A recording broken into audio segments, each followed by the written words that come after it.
Strap yourselves in. Today, it's emerged that the legal aid bill for Channel migrants is £71 million. That's over the last 5 years. That's a £38,000 a day bill. A record, more than 500 migrants crossed in a single day on Wednesday. Channel crossings are up 10% on this time last year.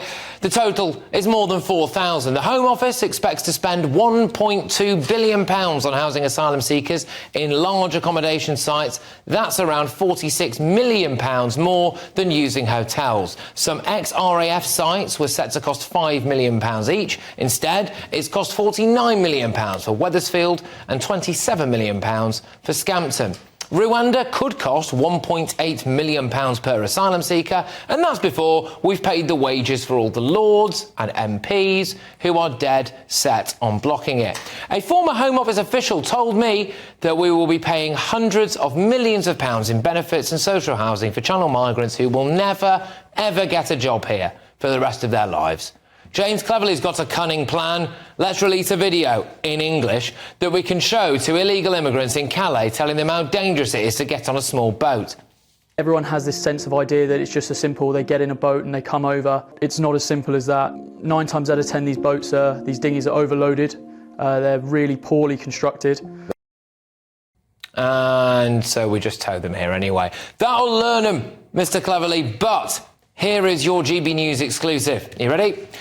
There is another way that the lawyers and the Human Rights Brigade are probably going to take the British taxpayer to the cleaners. And it's because of something happening right now in France. The family of an illegal migrant who died with 26 others when crossing the English Channel are currently suing the French government. They claim the French authorities did not do enough to stop their deaths.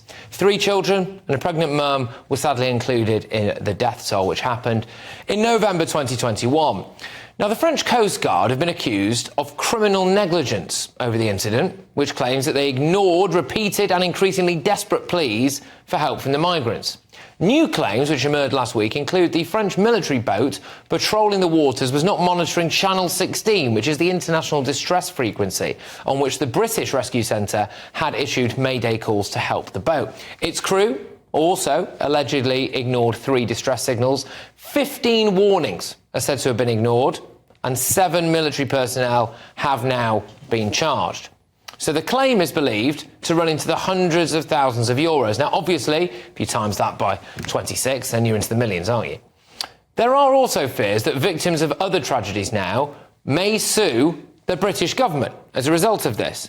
And it's easy to see how this won't just be for deaths. It could be for injuries or harm suffered, like hypothermia or mental trauma. The same kind of mental trauma that human rights lawyers tell their clients to emphasise when they're trying to stay in Britain.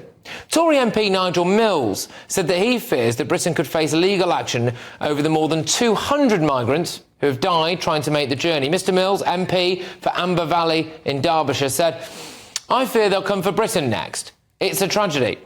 But there needs to be personal responsibility. If French law enforcement were to blame, they should face the full force of their laws. But I fear Britain will be sued next. It's wrong. They have my sympathy, but they are taking the risk, and it's against the law. A burglar who falls over and breaks his leg when burgling a house cannot sue the homeowner for damages, and rightly so. It's not as straightforward as that here, but the principle remains the same." Well said, that man.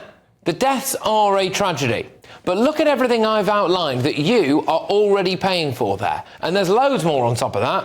It is not the responsibility of the British taxpayer to cough up millions more pounds to pay compensation for the family of somebody who willingly paid to leave a safe country, to get in a small boat and be pushed across the busiest shipping lane in the world.